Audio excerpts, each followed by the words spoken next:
किसी व्यक्ति, स्थान या वस्तु के नाम एवं कार्य, गुण या अवस्था को प्रकट करने वाले शब्दों को ही क्या कहते हैं हम? नाउन या संज्ञा। यदि इंग्लिश में देखें, a noun is the name of a person, thing, place, condition, quality and action. अब हम देख लेते हैं नाउन कितने प्रकार के होते हैं। देखिए, आप केवल ध्यान से देखिए, बड़ा इंटरेस्ट आएगा आपको इसको।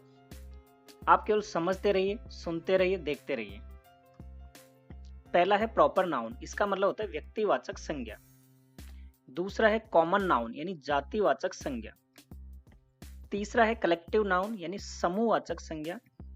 चौथा है मटेरियल नाउन, पदार्थवाचक संज्ञा। और पांचवा एब्स्ट्रैक्ट नाउन यानी भाववाचक या गुणवाचक संज्ञा। सबसे पहले हम लेते हैं प्रॉपर नाउन यानी व्यक्तिवाचक संज्ञा। देखिए, नाम से ही क्लियर हो रहा है, व्यक्तिवाचक, प्रॉपर। किसी व्यक्ति विशेष, स्थान विशेष या वस्तु विशेष के नाम को ही क्या कहते हैं? Proper noun. किसी व्यक्ति विशेष या स्थान विशेष या वस्तु विशेष के नाम को ही क्या कहते हैं? व्यक्तिवाचक संज्ञा। A proper noun is the name of a particular person, place और ए थिंग। जैसे यदि हम पर्सन की बात करें तो पर्सन का मतलब होता है व्यक्ति या प्राणी, जो भी लिविंग है, ये सभी इसी में आते हैं। जैसे राजा, राजा क्या है? किसी व्यक्ति विशेष का नाम है, तो ये हो गया प्रॉपर नाउन। टिया क्या है? ये किसी लड़की विशेष का नाम है, यानी लड़की का नाम है लेकिन किसी विशेष लड़की का नाम है, तो ये हो गया प्रॉपर नाउन।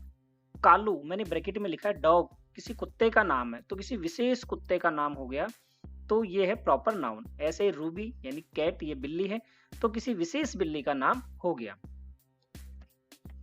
थिंग का मतलब वस्तु। जैसे रिनोल्ड्स की हम बात करें तो रिनोल्ड्स क्या है? एक पेन है, लेकिन पेन भी क्या है?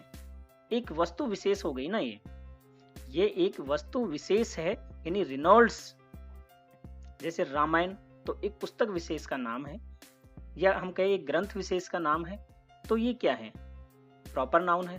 ताजमहल, ताजमहल क्या है? ये भी तो एक वस्तु ही है, एक बिल्डिंग है, इसको हम चीज ही तो बोलते हैं। वाह क्या चीज है, तो यानी क्या वस्तु है, तो ताजमहल भी क्या है? थिंग है, यानी प्रॉपर नाउन है। प्लेस, स्थान की बात करें तो जैसे जयपुर है, दिल्ली है, कोटा है, ये सभी क्या है? स्थान विशेष है, तो सभी क्या है? ये प्रॉपर नाउन है। अब एक example low, Delhi is the capital of India, तो यहाँ sorry Delhi is the capital of India. Delhi क्या है? दिल्ली क्या है? एक सिटी विशेष है, यानी एक शहर विशेष है, तो प्रॉपर नाउन हो गया। इंडिया क्या है? एक कंट्री विशेष है, यानी एक विशेष देश का नाम है, तो ये भी क्या है? प्रॉपर नाउन हो गया। किरण इज माई फ्रेंड, किरण मेरी मित्र है। किरण क्या है? किसी विशेष लड़की की बात हो रही है या किसी विशेष औरत की बात हो रही है, तो ये क्या है? Proper noun. तो आप समझ गए होंगे, कॉन्सेप्ट क्लियर कीजिए। प्रॉपर का मतलब होता है व्यक्तिवाचक। जब किसी विशेष व्यक्ति, स्थान या वस्तु की बात हो तो वो प्रॉपर नाउन होता है। अब कुछ बातें हैं जो आपको जाननी चाहिए प्रॉपर नाउन के बारे में। इनका फर्स्ट लेटर यानी पहला जो अक्षर है वो हमेशा कैपिटल होता है, चाहे सेंटेंस के पहले आए, चाहे बीच में आए, चाहे लास्ट में, कहीं भी आए, प्रॉपर नाउन का फर्स्ट लेटर हमेशा कैपिटल होगा। जैसे इंडिया का आई, संडे का एस, रमेश का आर, पूजा का पी और जनवरी का जे। यदि एक से अधिक वर्ड हो तो प्रत्येक वर्ड का फर्स्ट लेटर कैपिटल होगा। यदि एक से अधिक वर्ड हो तो प्रत्येक जो वर्ड है उसका पहला अक्षर कैसा होगा? कैपिटल होगा। जैसे मैंने लिखा पूजा शर्मा, तो देखिए पी भी कैपिटल होगा, एस भी होगा। ये जो दोनों अलग अलग वर्ड है, इन दोनों का प्रत्येक लेटर, फर्स्ट लेटर क्या होगा? कैपिटल। जैसे अविनाश कुमार, तो ए और के कैपिटल होगा। ताजमहल, तो टी और एम दोनों क्या होंगे? कैपिटल। यही प्रॉपर नाउन जो है, ध्यान रखना है विशेष कि इनका फर्स्ट लेटर कैपिटल होता है, चाहे सेंटेंस में कहीं भी आए। और यदि एक से ज्यादा लेटर है तो प्रत्येक लेटर का, प्रत्येक जो है फर्स्ट वर्ड का, सॉरी प्रत्येक वर्ड का जो पहला अक्षर है वो क्या होगा? कैपिटल होगा। ये ध्यान रखना है।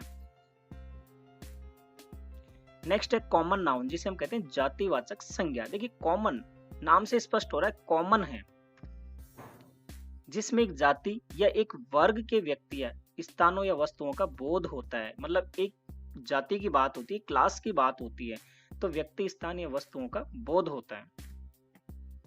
Common noun is a name of any member of A class. समझ में आया? गुड।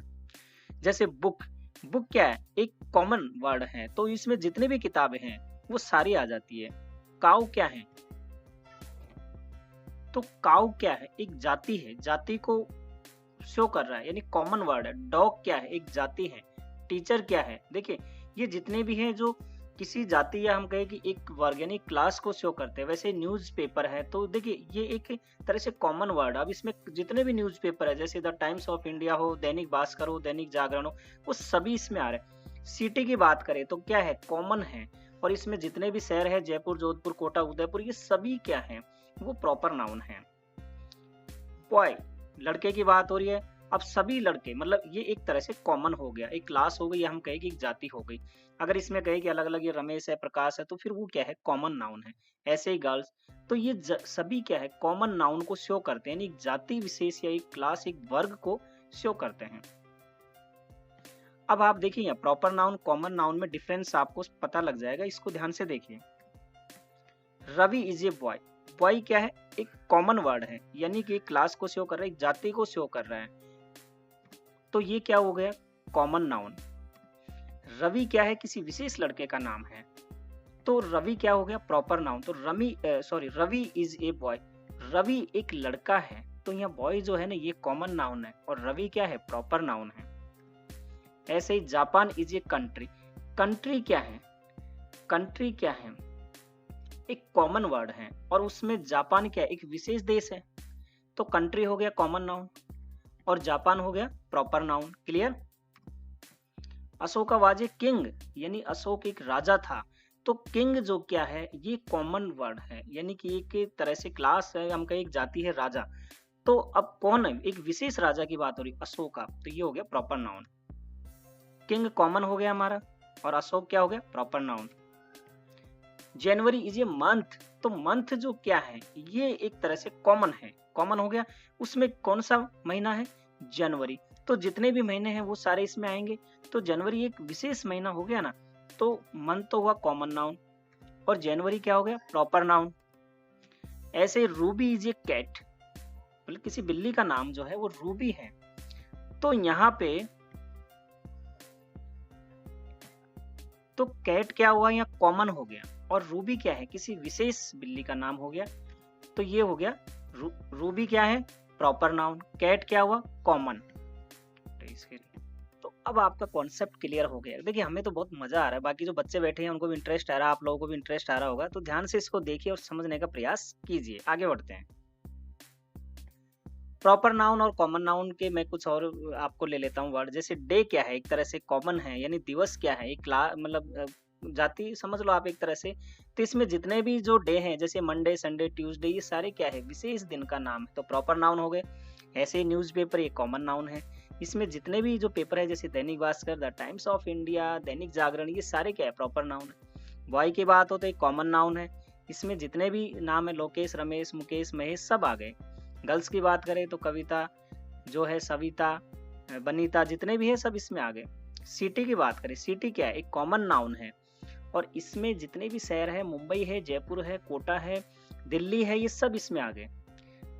कंट्री की बात, ऐसे हम कंट्री की बात करें तो कंट्री क्या है? एक कॉमन है। अब इसमें जितने भी देश है जैसे इंडिया है, पाकिस्तान है, भारत है, मतलब जापान है, ये सभी क्या है? प्रॉपर नाउन है। फिल्म या मूवीज की बात करें तो एक कॉमन है, फिल्म क्या है? अब इसमें जितनी फिल्म आती है, जैसे मैंने यहाँ लिखा मर्डर, तो मर्डर है, आज की हम दिल दे चुके, सनम, जितनी भी मूवीज है वो क्या है? प्रॉपर नाउन है। तो ये वर्ड कॉमन नाउन को शो करते हैं और ये जो है प्रॉपर नाउन को शो करते हैं। अब नेक्स्ट आता है हमारा कलेक्टिव नाउन, यानी समूहवाचक। वैसे ही पता लगता है, कलेक्ट यानी समूह, एक समान व्यक्ति या वस्तुओं के समूह को कहते हैं। Collective noun describe group of thing, people और एनिमल। तो collective noun describe group of things, people और एनिमल्स, यानी एक समान व्यक्ति या वस्तुओं का समूह। जैसे ये बंच ऑफ ग्रेप्स, अंगूरों का गुच्छा, तो अंगूरों का गुच्छा, अंगूर कैसे हैं? सभी क्या हैं? एक समान व्यक्ति या वस्तु की बात हम कर रहे हैं ना, तो एक समान यानी ग्रेप सभी एक जैसे हैं, उनका एक गुच्छा, तो ये कलेक्टिव नाउन हो गया, ग्रुप में है सभी। ए हर्ड ऑफ कैटल यानी मवेशियों का समूह, झुंड, या हम कहें मवेशियों का झुंड। ए फ्लॉक ऑफ बर्ड्स, पक्षियों का झुंड। ए बंच ऑफ कीज, चाबियों का गुच्छा। और भी कुछ वर्ड देखे जैसे आर्मी, आर्मी भी क्या है, कलेक्टिव नाउन है, ये अपने आप में सिंगल नहीं है, ये ग्रुप ऑफ, जैसे हम कहें सोल्जर्स यानी सिपाहियों का जो समूह होता है। क्लास है, टीम है, ग्रुप ऑफ प्लेयर होता है, फैमिली आपके जितने सदस्य उसमें आते हैं सभी, तो ये क्या है, कलेक्टिव नाउन यानी ग्रुप, समूहवाचक है। क्राउड भीड़ है, बहुत सारे लोग होते हैं। मॉब का मतलब भी भीड़। Committee, jury, flock, herd, public, parliament या फ्लीट, फ्लीट मतलब होता है जहाजों का बेड़ा। तो ये सभी क्या है, एक ग्रुप को शो करते हैं, इसलिए इनको कहा जाता है समूहवाचक संज्ञा। अब आप यहाँ पे देखिए कुछ एग्जांपल लिए, जैसे फ्लॉक ऑफ शिप यानी भेड़ों का झुंड, ये बंच ऑफ फ्लावर्स, फूलों का गुच्छा, ये म्यूजियम ऑफ आर्ट, कला का भंडार, ये सेट ऑफ टूल्स, औजारों का सेट, ये रोल ऑफ नेम्स, नामों की सूची, ये फ्लीट ऑफ शिप्स, जहाजों का बेड़ा, ये ज्यूरी ऑफ जजेज, न्यायाधीशों का समूह, ये काउंसिल ऑफ मिनिस्टर्स, मंत्रियों की परिषद। तो ये सभी क्या है, एक समूह में है, यानी ये जो है अपने आप में एक तरह से कलेक्शन है, इसलिए इनको कहा जाता है कलेक्टिव नाउन। कलेक्टिव नाउन के बारे में, इनका यूज सामान्यतः सिंगुलर फॉर्म में होता है, ये आपको विशेष ध्यान रखना है।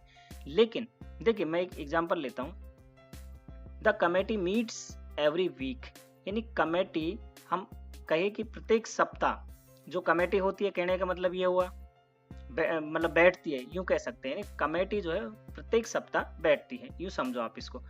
अब आप ये बताइए, जैसे मान लीजिए कोई भी सेंटेंस है, उसका यूज किस सेंस में हो रहा है, यानी उस नाउन का यूज किस सेंस में हो रहा है, उस पर डिपेंड कर रहा है। तो कलेक्टिव नाउन सामान्यतः सिंगुलर फॉर्म में ही होते हैं। जैसे हम बात करें सामान्यतः कि एक तरह से आर्मी, तो ये वर्ड यदि यूज होता है तो सिंगुलर फॉर्म में होगा, लेकिन उस आर्मी के प्रत्येक, यदि सोल्जर की बात हो रही है तो फिर वो प्लूरल फॉर्म में चला जाता है, ये आपको विशेष ध्यान रखना है। तो इस प्रकार से आप समझिए, जैसे मान लीजिए मैं बात करता हूं यहाँ पे टीम की, ठीक है, यदि टीम जो है एक ग्रुप के रूप में यूज हो रही है तब तो वो सिंगुलर होगा, लेकिन यदि उस टीम के प्रत्येक खिलाड़ी की बात हो रही है तो फिर वो जो प्लूरल सेंस में यूज किया जाएगा, ये आपको ध्यान रखना है। लेकिन ज्यादातर कलेक्टिव नाउन जो है सामान्यतः सिंगुलर फॉर्म में ही यूज किए जाते हैं। नेक्स्ट, अब आप एक सेंटेंस देखिए जिसमें आपको पूरा माजरा समझ में आ जाएगा। Virat is the best player in the team. Virat is the best player in the team. Virat जो है टीम में सबसे अच्छा खिलाड़ी है। अब आप इसको समझिए, यहाँ विराट क्या है, प्रॉपर नाउन, यानी किसी खिलाड़ी विशेष का नाम हो गया।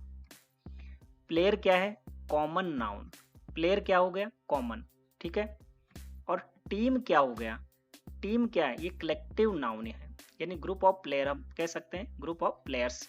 तो ये एक तरह से क्या है, टीम यहाँ कलेक्टिव नाउन है, प्लेयर क्या है, कॉमन नाउन है, एक क्लास वर्क को शो कर रहा है, और विराट क्या है, प्रॉपर नाउन है। इस सेंटेंस से आपको पूरी बात समझ में आ गई होगी। नेक्स्ट है मटेरियल नाउन यानी पदार्थवाचक संज्ञा। किसी धातु, मेटल या द्रव यानी लिक्विड का बोध हो जिससे दूसरी वस्तु बनाई जा सके। A material noun is the name of metal or substance of which things are made. इनकी गिनती नहीं की जा सकती, जो मटेरियल नाउन है इनकी गिनती नहीं की जा सकती, केवल मापा या तोला जा सकता है। ये सिंगुलर होते हैं, जैसे milk, oil, gold, sugar, would, water, iron. ये सभी क्या है, मटेरियल नाउन है जो किसी धातु या द्रव का बोध हो रहा है और इनसे दूसरी वस्तुएं बनाई जाती है। जैसे the table is made of would, यानी टेबल लकड़ी से बनी हुई। तो यहाँ देखिए वुड क्या है, ये वुड क्या है, यहाँ पे एक तरह से मटेरियल नाउन है। The necklace is made of gold, जो मंगलसूत्र किससे बना हुआ है, सोने से। तो गोल्ड क्या है, मटेरियल है, तो मटेरियल नाउन हो गए। एब्स्ट्रैक्ट नाउन, भाववाचक या हम कहें गुणवाचक संज्ञा, जो किसी गुण, स्थिति, कार्य, भाव आदि का बोध कराए। Abstract noun is the name use for ये स्टेट, एक्शन और क्वालिटी। क्वालिटी की बात करें जैसे ऑनेस्टी, ईमानदारी, गुडनेस, अच्छाई, ब्रेवरी, बहादुरी। एक्शन जैसे लाफ्टर हंसी, जजमेंट फैसला।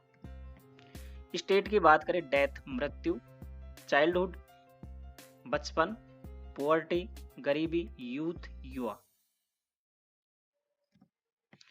अब देखिए एब्स्ट्रैक्ट नाउन के बारे में आपको कुछ बातें, इनको फिजिकली टच नहीं किया जा सकता, पहली बात।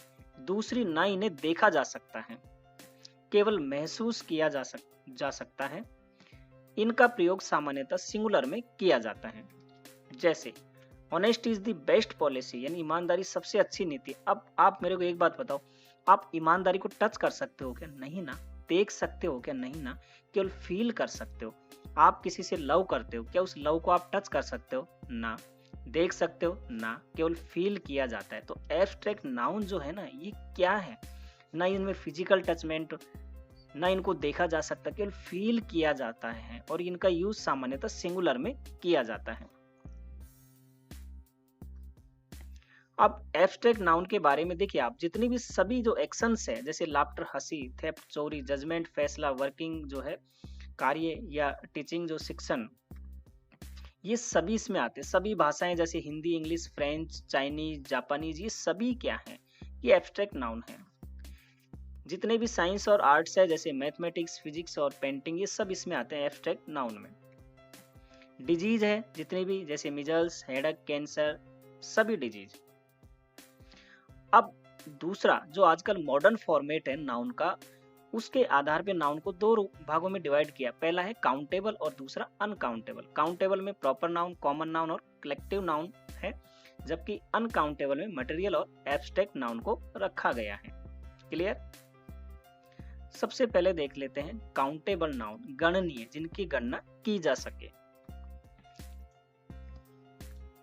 The noun which can be counted, यानी जिनकी गणना की जा सके। ये सिंगुलर या प्लूरल फॉर्म में हो सकती है, जैसे boy, boys, mango, mangoes, book, books, ये सिंगुलर या प्लूरल हो सकती है। आई, जैसे आई बॉट ए टेबल, मैंने एक टेबल खरीदी। आई बॉट 10 टेबल्स, मैंने 10 टेबलें खरीदी। तो देखिए सिंगुलर भी यूज हो सकती है, प्लूरल भी हो सकती है। नेक्स्ट है अनकाउंटेबल नाउन, अगणनीय, जिनको गणना नहीं की जा सके, जिसकी गणना नहीं की जा सके। The noun which can not be counted, इनका प्रयोग प्लूरल फॉर्म में नहीं किया जाता, मतलब ये सिंगुलर फॉर्म में ही यूज किए जाते हैं। जैसे शुगर है, ब्रेवरी है, ये सभी क्या है? अनकाउंटेबल। जैसे मिल्क की हम बात करें, अनकाउंटेबल है। जैसे ही हैज सम मिल्क, उसके पास कुछ दूध है, तो अब आप इसको काउंट नहीं कर सकते। आई सा मच वाटर, आई सा मच वाटर, यानी कि मैंने बहुत पानी देखा। तो अब आप इसको देखिए, ये ऐसे जिनको काउंट नहीं किया जा सकता, तो ये और इनका जो है सामान्यतः सिंगुलर फॉर्म में ही यूज किया जाता है, जो अनकाउंटेबल में ये आते हैं। अब यहां समझिए थोड़ा सा, देखिए काउंटेबल जो नाउन है, इनके साथ वर्ब कैसी होगी, क्योंकि यदि काउंटेबल नाउन सिंगुलर है तो वर्ब भी सिंगुलर, और यदि प्लूरल है तो प्लूरल। लेकिन अनकाउंटेबल नाउन के साथ वर्ब का यूज सिंगुलर होगा, क्योंकि ये सिंगुलर ही होती है। एडजेक्टिव की बात करें तो काउंटेबल के साथ फ्यू या मैनी का सामान्यतः यूज करते हैं, और अनकाउंटेबल के साथ लिटिल या मच का।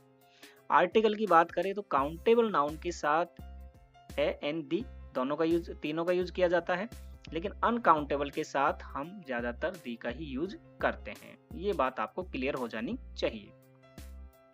अब आता है हमारा एडवांस कॉन्सेप्ट इसमें, जिसमें अब आप ये देखिए कुछ रूल्स है जो आपको ध्यान होने चाहिए नाउन से रिलेटेड। पहला रूल क्या है? कुछ नाउन दिखने में प्लूरल होते हैं, लेकिन इनका प्रयोग सिंगुलर फॉर्म में होता है। जैसे physics, economics, mathematics, civics, ethics, news, innings, billiards, athletics, mumps, measles, rickets, politics और समन।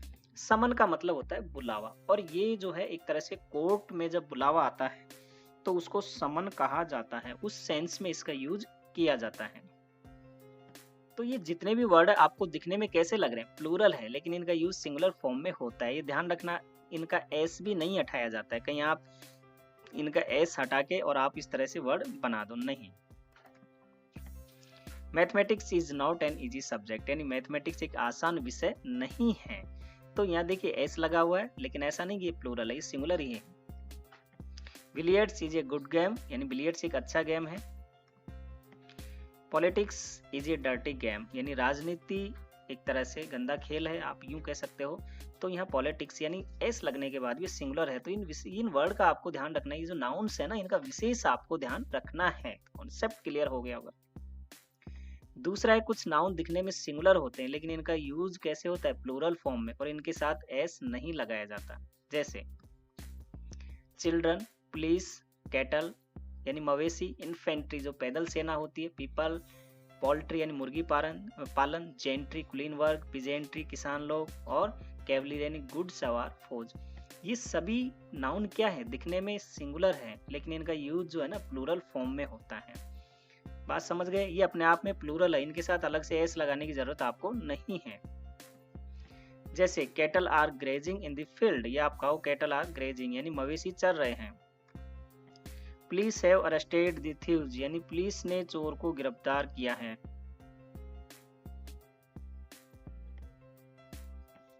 नेक्स्ट देखिए, कुछ नाउन हमेशा प्लूरल फॉर्म में ही होते हैं, इनका एस हटाकर इनको सिंगुलर नहीं बनाया जाता। जैसे सीजर्स यानी कैंची, पैंट्स यानी पैंट जिसे आप कहते हो, शॉर्ट्स यानी नेकर, ट्राउजर्स पतलून, गॉगल्स धूप का चश्मा, बाइनोकुलर्स दूरबीन, और टोंग्स यानी चिमटा, वेजेस मजदूरी, थैंक्स यानी धन्यवाद, और पर्टिकुलर्स यानी विवरण, शूज यानी जूते, और रिगार्ड्स यानी आभार। इस तरह से हम कहें तो ये कुछ नाउन हैं जो प्लूरल फॉर्म में होते हैं, इनका आप एस नहीं हटाओगे, इनको सिंगुलर नहीं बनाया जाता है। जैसे माई शूज आर एक्सपेंसिव, यानी मेरे जूते जो है महंगे हैं। द ट्राउजर्स आर टाइट, यानी पतलून तंग है, यूं कह सकते हो। नेक्स्ट है, कुछ नाउन केवल सिंगुलर फॉर्म में ही यूज किए जाते हैं और ये सभी अनकाउंटेबल नाउन है, इनके पहले आर्टिकल ए मतलब ए और अन का यूज नहीं किया जाता। जैसे एडवाइस यानी सलाह, वर्क कार्य, इंफॉर्मेशन जानकारी, पोएट्री कविता, फर्नीचर पोस्टेज यानी डाक शुल्क, सीनरी दृश्य, लगेज सामान, नॉलेज ज्ञान, ज्वेलरी आभूषण, मनी धन, और स्टेशनरी यानी लेखन सामग्री। ये नाउन जो है सिंगुलर फॉर्म में यूज किए जाते हैं। सभी कैसे अनकाउंटेबल है, आप एडवाइस यानी सलाह को काउंट कर सकते हो, वर्क को काउंट कर सकते हो, इंफॉर्मेशन को कर सकते हो नहीं ना, तो ये सभी क्या है अनकाउंटेबल नाउन है और इनके पहले आर्टिकल ए एन का यूज भी नहीं किया जाता। यदि इनको काउंटेबल आपको बनाना है तो इनके पहले आपको जैसे पीस ऑफ वर्ड का यूज करना पड़ेगा। और भी कुछ वर्ड है जिनका यूज हम करते हैं, जैसे सामान्यतः piece of work, piece of advice, ये पीस ऑफ इंफॉर्मेशन। तो मतलब एक छोटा सा, जैसे हम कहे कि कार्य है, एक छोटी सी सलाह या छोटा सूचना, मतलब इंफॉर्मेशन जो भी आप कहो, इस तरह से इनका यूज किया जाता है। एग्जाम्पल देखिए, वर्क इज वर्शिप यानी कार्य ही पूजा है। नॉलेज इज पावर, तो ये देखिए सिंगुलर फॉर्म में यूज किए गए और इनका यूज सिंगुलर में ही यूज किया जाता है। ये सभी क्या है अनकाउंटेबल नाउन है। अब नेक्स्ट देखिए आप, कुछ नाउन है इसके बाद प्रीपोजिशन आता है, फिर वही नाउन रिपीट हो जाए तो वो नाउन सिंगुलर फॉर्म में होगा। जैसे door to door, door noun फिर प्रीपोजिशन फिर डोर, वही सेम नाउन आ गए। जैसे सिटी फिर प्रीपोजिशन फिर वही नाउन, तो city after city, row upon row, day after day, village after village. Example देखिए, city after city was destroyed यानी शहर का शहर बर्बाद हो गया। तो वैसे आप लिखते हो डोर टू डोर यानी घर घर, तो सिटी आफ्टर सिटी शहर का शहर। तो इस तरह से डे आप मतलब जो वर्ड है इनका ये ध्यान रखें, एक नाउन है उसके बाद प्रीपोजिशन फिर वही नाउन रिपीट हो जाए तो ये नाउन कैसा होगा सिंगुलर फॉर्म में यूज किया जाएगा। यहाँ वाज आया है मतलब सिंगुलर में यूज हो रहा है। नेक्स्ट है दी प्लस एडजेक्टिव, यदि कुछ एडजेक्टिव ऐसे इनके पहले जब दी लगाया जाता है तो प्लूरल नाउन बन जाते हैं। जैसे अगर हम बात करें पुअर, तो ये पुअर क्या एक एडजेक्टिव है यानी गरीब को शो करता है, लेकिन दी पुअर लगा दिया तो गरीब लोग यानी अब ये जो है प्लूरल फॉर्म में यूज होगा, प्लूरल नाउन हो जाएगा ये। जैसे द रिच यानी अमीर लोग, द ब्लाइंड यानी अंधे लोग, द सिक बीमार लोग, द लैम लंगड़े लोग, द डीप बहरे लोग, द यंग यानी युवा लोग, द एजुकेटेड शिक्षित लोग, द ऑनेस्ट यानी ईमानदार लोग। तो एडजेक्टिव है ये कुछ, इनके पहले जब दी लगाया जाता है तो प्लूरल नाउन के रूप में यूज होते हैं। द पुअर आर अनहैप्पी यानी कि गरीब लोग क्या है दुखी है। द सिक आर हेल्पलेस, रोगी क्या है लाचार है, रोगी लाचार है। नेक्स्ट और लास्ट, जैसे 100, 1000, billion, million, pair, score, gross, stone, weight और डजन। इनकी कहानी सुनिए भैया। इनके पहले निश्चित संख्यात्मक विशेषण यानी डेफिनेट न्यूमेरिकल एडजेक्टिव का यूज हो तो इनका यूज सिंगुलर में होता है। जैसे आई हैव 500 रुपीज, मेरे पास कितने हैं रुपीज है, 500 रुपीज है। तो यहाँ जो है ना ये न्यूमेरिकल आ गया, इसलिए ये 100 लिखा जाएगा, यानी सिंगुलर में यूज होगा, यहाँ एस आपको नहीं लगाना है। ऐसे ही परचेज 3 डजन पेन्स, 3 आ गया यानी डेफिनेट न्यूमेरिकल आ गया यहाँ पे, तो आपको यहाँ एस नहीं लगाना, इसका सिंगुलर फॉर्म में यूज करना है। बात क्लियर है। लेकिन यदि इनके साथ इंडेफिनेट काउंटेबल हो यानी अनिश्चित हो तो इनका यूज प्लूरल में होता है। जैसे hundreds of people, millions of dollars, dozens of pencils. तो देखिए यहाँ डजन आ गया, एस लगा हुआ है, क्यों? क्योंकि ये इंडेफिनेट काउंटेबल हो गए ना, पेंसिल्स जो है अनिश्चित है लेकिन काउंटेबल है, काउंट की जा सकती है। तो इनके पहले जो है ये डेफिनेट न्यूमेरिकल नहीं, यदि डेफिनेट न्यूमेरिकल है तब तो सिंगुलर में यूज होगा। जैसे there are hundreds of man here, कि यहाँ हजारों लोग हैं। तो देखिए हंड्रेड्स ऑफ मैन, क्योंकि यहाँ जो मैन है ना एक तरह से क्या है, इंडेफिनेट काउंटेबल है। क्लियर हो रही बात कि हजारों लोगों की बात हो रही है, यानी यहाँ डेफिनेट न्यूमेरिकल का यूज नहीं हुआ, तब आप यहाँ जो है एस लगा के यूज करोगे। अब एक और एग्जाम्पल ले लो, ए डजन पेन्स, एक दर्जन पेन, या आप कहो 2 dozen pen, 3 dozen pen, 4 dozen pen, तो यहाँ जो है सिंगुलर फॉर्म ही यूज होगा। लेकिन डजन्स ऑफ पेन्स हो, है ना, तो डजन्स ऑफ पेन्स हो, डजन्स ऑफ पेंसिल हो, तो यहाँ पे क्या होता है, इंडेफिनेट काउंटेबल है, यानी काउंटेबल तो है लेकिन कैसा है, अनिश्चित है, क्योंकि यहाँ फिक्स नहीं है, फिक्स न्यूमेरिकल नहीं है, इसलिए यहाँ यूज क्या होगा, प्लूरल फॉर्म का यूज होगा, जैसे एस यहाँ लग जाएगा। बात क्लियर हो गई, ठीक है। तो